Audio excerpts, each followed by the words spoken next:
Film की शुरुआत एक लड़की आइरिस से होती है जो मॉल में शॉपिंग कर रही होती है। फिर वो एक लड़के जोश को देखती है।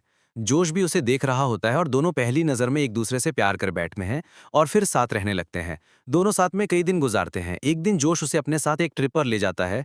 वो जगह जोश के दोस्त का घर होता है जहाँ सारे दोस्त इकट्ठा हो रहे होते हैं। जल्दी ही दोनों उस जगह पहुंच जाते हैं। वे जोश के एक दोस्त से मिलते हैं जिसे किसी वजह से आइरिस पसंद नहीं आती। जब दोनों अंदर आते हैं तो हम घर के मालिक उनके दोस्त को देखते हैं। वो बहुत अमीर था क्योंकि वो खुद भी माफिया था। उसने सबको अपने घर आने के लिए बुलाया।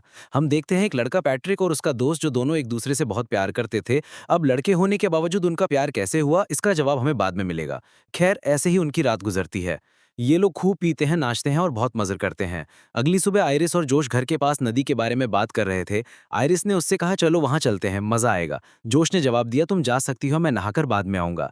फिर वो नदी के किनारे अकेली खड़ी हो गई। जब उसने अपना हाथ जेब में डाला तो एक चाकू निकल आया। ये देखकर वो काफी हैरान हुई। उसने सोचा ये चाकू मेरी जेब में कैसे आ गया। तभी घर का मालिक भी वहां आ गया। इसलिए आइरिस ने तुरंत चाकू वापस जेब में रख दिया। उसने उससे कहा कि यहाँ बैठो और बात करो। जब वो जाने लगी और वो रुकना नहीं चाहती थी, लेकिन उसकी बात सुनकर वो रुक गई। फिर उसने कुछ अजीब कहा, मेरी पीठ पर लोशन लगाओ। आइरिस को ये सुनकर बुरा लगा लेकिन उसने लगाना शुरू कर दिया। अब घर के मालिक की हरकतें यहीं नहीं रुकी। उसने आइरिस का हाथ पकड़ लिया। उसने उसे अजीब तरीके से छुआ और अपने करीब खींच लिया। आइरिस को बहुत बुरा लगा। वो बार बार कह रही थी कि तुम क्या कर रहे हो, मुझे छोड़ो, ये बहुत गलत बात है। लेकिन उसने कहा कोई बात नहीं मेरी जान, जो मैं कह रहा हूँ वैसा करो। इससे आइरिस गुस्से में आ गई। उसने बोतल उसके चेहरे पर मार दी। गुस्से में मकान मालिक ने भी उसे जोर से थप्पड़ मारा जिससे वो गिर पड़ी और दोनों के बीच झगड़ा शुरू हो गया। उसने आइरिस का गला कसकर पकड़ लिया था। वो मरने ही वाली थी। आइरिस ने अपनी रक्षा में उसके गले में चाकू घोंप दिया जिससे वो वहीं दबोच गया। कुछ देर बाद आइरिस अपने दोस्तों के पास खून से लथपथ और हाथ में चाकू लिए आई। उसने कहा मैंने उसे मार दिया, मैं ऐसा करना नहीं चाहती थी लेकिन उसने मुझ पर जबरदस्ती करने की कोशिश की। वो मेरी जान लेने वाला था। जोश उसके पास आया और बोला शट डाउन। और जैसे ही उसने ऐसा कहा वो शांत हो गई। जैसे ही वो शट डाउन हुई कुछ लोग उसे कुर्सी से बांध देते हैं। इससे पता चलता है कि आइरिस इंसान नहीं बल्कि एक रोबोट है। एक ह्यूमनॉइड रोबोट ऐसा रोबोट होता है जो इंसान की तरह दिखने के लिए डिजाइन किया जाता है। अब पैट्रिक का दोस्त जोश से कहता है कि ये तो एक मशीन है, वो कैसे किसी को मार सकती है और वो तो खतरनाक भी नहीं है। जोश ने कहा तुम अभी यहाँ से चले जाओ, मैं उससे बात करता हूँ। लेकिन तभी जोश भी वहां आ जाता है और जब वो आइरिस के पास आने लगता है तो आइरिस चाकू से उसका गला काट देती है, जिससे वो घायल होकर गिर पड़ता है। फिर वो खुद को आज़ाद कराती है, जोश का फ़ोन लेकर घर से बाहर निकलती है और जंगल की तरफ भागने लगती है। जोश के दोस्त बस उसे देखते रह गए, वे कुछ नहीं कर पाए। पैट्रिक का दोस्त भी ये सब जान गया था। जोश ने बताया कि चाकू आइरिस की जेब में उसने रखा था। जोश उससे कहता है कि यह सब हमारी योजना थी और अगर हम कंपनी की टीम आने से पहले उसे पकड़ नहीं पाए तो हम सब फंसेंगे। वो उसके सामने एक पेन ड्राइव रखता है और कहता है कि मैं इसे इस्तेमाल करके आइरिस के सिस्टम को पूरी तरह बदल सकता हूं, लेकिन इसके लिए हमें उसे पकड़ना होगा।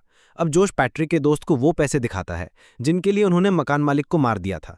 जोश कहता है कि ये पैसे 3 हिस्सों में बांटे जाएंगे, एक मेरे लिए, एक मेरे दोस्त के लिए और एक तुम्हारे लिए। हम ये पैसे आपस में बांट लेंगे। इस पर पैट्रिक का दोस्त कहता है कि 3 नहीं बल्कि 4 होंगे। पैट्रिक को कैसे भूल सकते हो, वो मेरे साथ है और तुम्हें उसको भी हिस्सा देना पड़ेगा। जोश कहता है कि नहीं, मैं ऐसा नहीं करने वाला, सिर्फ 3 ही होंगे। ये सुनकर उसका दोस्त जाकर पैट्रिक को चुप करवा देता है। वो चुप हो गया और हमें समझ आ गया कि पैट्रिक भी एक रोबोट है। जोश का दोस्त उससे कहता है कि यहाँ कुल $12 मिलियन हैं, जिनमें से हम तुम्हें $4 मिलियन देने वाले हैं। तुम्हें बस हमारे साथ आइरिस को ढूंढना है, तुम्हें ऐसा कोई खतरा नहीं होगा। वो मान गया लेकिन कहता है कि मैं बंदूक अपने पास रखूंगा क्योंकि आइरिस बहुत खतरनाक है। इसके बाद वो पैट्रिक की तरफ भी रुक कर लेता है। दूसरी तरफ हम देखते हैं कि आइरिस भागते हुए जंगल के अंदर काफी दूर आ गई है। जोश का फोन उसके पास था और अच्छी बात यह थी कि उसे पासवर्ड पता था। अब उसने फोन ऑन किया और डिवाइस कंट्रोल में जाकर सेटिंग्स बदलनी शुरू कर दी। उसने ब्रेन पावर से जुड़ा इंटेलिजेंस ऑप्शन देखा जो 40% था, लेकिन उसने इसे 100% तक बढ़ा दिया। अब उसका दिमाग बहुत तेज काम करेगा और उसके अंदर भी एक बदलाव आने वाला है। 4 दोस्त जंगल में आए थे। जोश ने कहा कि हमें 2-2 की टीमें बनानी होंगी और अलग अलग जाके आइरिस को ढूंढना होगा, क्योंकि इस तरह हमें वो आसानी से मिल जाएगा। अब वे अलग हो गए और आइरिस की तलाश शुरू कर दी। आइरिस ने जैसे ही पैट्रिक और उसका दोस्त को देखा तुरंत एक पेड़ के पीछे छिप गई और उनकी बात सुनने लगी। पैट्रिक का दोस्त उससे कहता है कि जोश और उसका दोस्त बहुत गलत काम कर गए। वे लोग काफी पहले से हमारे दोस्त, जो इस घर के मालिक हैं, को मारने की साजिश रच गए थे, लेकिन मुझे इसके बारे में कुछ पता नहीं था। हालांकि जोश कहता है कि वो मुझे अपना दोस्त मानता है, पर यह सब झूठ है। अगर वो सच में मुझे दोस्त मानता तो मुझे जरूर बताता। जोश ने आइरिस का इस्तेमाल उसे मारने के लिए किया। उसने इसे इस मकसद से खरीदा था क्योंकि वो आइरिस की मदद से उसे मारना चाहता था, क्योंकि यह तरीका उसके लिए आसान था।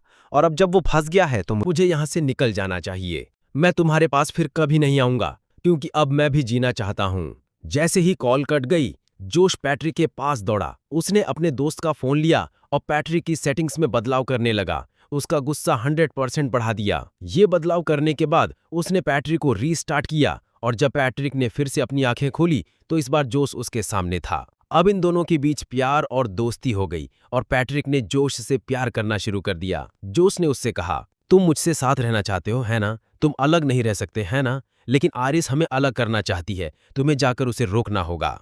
जब आयरिस कार की खिड़की का शीशा तोड़ रही थी तभी एक पुलिस वाला यहां आ गया। ये देखकर वो कार से उतर गया। तब तक आयरिस भी बाहर आ गई थी। अब आयरिस इस तरह प्रोग्राम थी कि वो झूठ नहीं बोल सकती थी। और जब पुलिस वाला उससे पूछता है कि तुम यहाँ क्या करने आई हो, तो वो कहती है कि पास में एक घर है, हम सब दोस्त वहीं मस्ती कर रहे थे। अब पुलिस वाले को पता था कि ये किसका घर था, तो वो आयरिस से कहता है, मेरे साथ चलो, मैं तुम्हें तुम्हारे घर सुरक्षित छोड़ दूंगा। ये सुनकर आयरिस कहती है कि मैंने उसे मार डाला और अब मेरा दोस्त मुझे मारना चाहता है, इसलिए मैं फिर उनके पास नहीं जाना चाहती। इसी बीच पैट्रिक यहाँ आ गया। वो अधिकारी पर हमला कर देता है। पहले उसे पीटता है, फिर बुरी तरह मार डालता है। फिर वो जोश का फोन लेकर आयरिस को चुप कराता है और उसके साथ वापस आ जाता है। अब जब जोश की दोस्त ने देखा कि मामला काफी गंभीर है तो उसने सारा पैसा पैक करना शुरू कर दिया। वो जोश से कहती है कि मैं यहाँ से जा रही हूँ, अब तुम इस मामले को सुलझाओ।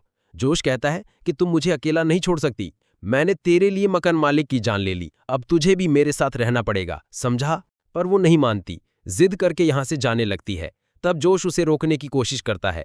जब वो नहीं मानती तो वो पैट्रिक से उसे रोकने को कहता है और तुम्हें तो पता ही होगा कि पैट्रिक ने कैसे रोका, क्योंकि उसका गुस्सा पूरा 100% था। उसने उसकी पीठ में छुरा घोंप दिया जिससे वो बुरी तरह घायल हो गई और तेज खून बहने लगा। जल्द ही उसकी मौत हो गई। अब उसकी लाश को निपटाने के बाद जोश फिर से आयरिस को चालू करता है, लेकिन उसने आयरिस के हाथ कुर्सी से बांध रखे थे। वो कुछ भी नहीं कर सकती, चाहे वो चाहे भी। जोश कहता है कि मैं बस तुम्हें रीस्टार्ट करना चाहता था, कुछ बदलाव करके, ताकि तुम्हारे अंदर सेव किया हुआ डाटा डिलीट हो जाए, लेकिन अब मुझे लगता है कि मुझे तुम्हें खत्म कर देना चाहिए। आयरिस कहती है कि जिसका दिमाग 100% काम कर रहा था, मैं सब जानती हूँ, तुम्हें क्या पसंद है और क्या नहीं। वो और भी कई बातें कहती है जो सिर्फ जोश के दिमाग में चल रही होती हैं। इसी वजह से जोश को पता चलता है कि उसका दिमाग कितना तेजी से काम कर रहा है, इसलिए वो इसकी इंटेलिजेंस को शून्य कर देता है। मतलब दिमाग पूरी तरह से खत्म हो गया। अब वो जोश के नियंत्रण में आ गई है। आयरिस बिल्कुल वैसा ही कर रही थी जैसा वो कह रहा था। उसने उसका एक हाथ फैलाया और उसके नीचे एक मोमबत्ती रख दी। उसने ऐसा इसलिए किया ताकि आयरिस को दर्द महसूस हो और वो जलने लगे। अब जोश कंपनी को फोन करता है ताकि वे आकर आयरिस को ले जाएं। आयरिस का पूरा हाथ जल चुका है और अब उसके हाथ में मशीनरी दिख रही है। फिर वो पैट्रिक को आग बुझाने का आदेश देता है। उसके निर्देश पर आयरिस बंदूक अपने हाथ में लेती है और उसे अपने माथे पर तान देती है, और जब वो उसे गोली चलाने को कहता है तो वो खुद को गोली मार लेती है, जिस वजह से वो पूरी तरह से तबाह हो जाती है।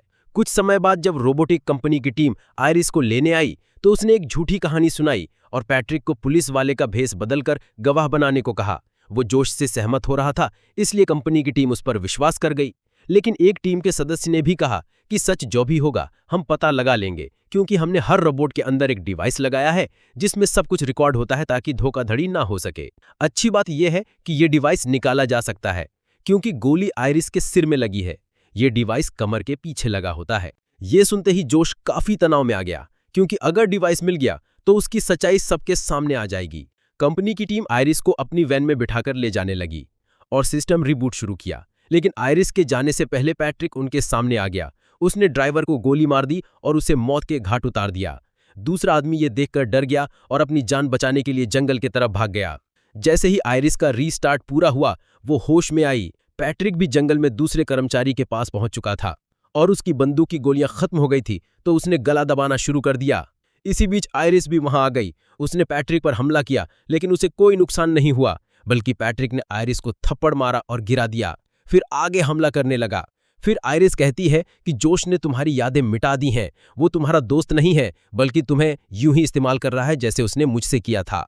तुम्हारा असली दोस्त जिसे तुम प्यार करते थे उसे मार दिया गया है। तुम कोशिश करो याद करने की कि जोश तुम्हारा प्यार नहीं है। और जब पैट्रिक जोर लगाकर सोचने लगता है तो उसकी यादें धीरे धीरे वापस आने लगती हैं। हाँ, मेरा वो दोस्त जो मुझे बहुत प्यारा था मर गया।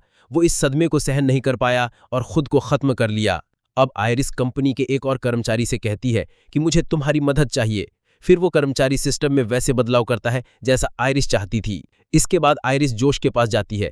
जोश उसे फोन से बंद करने की कोशिश करता है, लेकिन वो बंद नहीं हो रही थी क्योंकि कर्मचारी ने आयरिस के सिस्टम में बदलाव कर दिए थे। इन बदलावों के बाद अब कोई भी उसे कंट्रोल नहीं कर पाएगा। अब आयरिस इससे खुश है और जोश की तरफ बंदूक तान लेती है। जोश उससे कहता है कि तुम मुझे नहीं मारोगी क्योंकि तुम मुझसे प्यार करती हो, है ना? आयरिस फिर से उसकी बातों में आ जाती है, लेकिन फिर वो उस पर हमला कर देता है, उसे उठाकर इधर उधर मारने लगता है। फिर उसे पकड़कर कहता है, मुझे पता है तुम्हें कैसे कंट्रोल करना है। उसके हाथ में बंदूक थी और इस बार वो आयरिस को उसी जगह मारने वाला था जहां उसका डाटा सेव है, लेकिन उसे ये नहीं पता था कि आयरिस के हाथ में भी हथियार है। बिना वक्त गंवाए आयरिस उसी जगह उसे मार देती है, उसे सिर में छुरा घोंपकर। इसके बाद हम देखते हैं कि आयरिस अपने जिंदगी में बहुत खुश है। वो बिल्कुल आज़ाद है। अब कोई उसके ऊपर हुकूमत नहीं करता। वो पूरी तरह से फ्री है। वो जो चाहे वो कर सकती है। सारी दौलत और एक लग्जरी कार लेकर वो कहीं और रहने चली जाती है।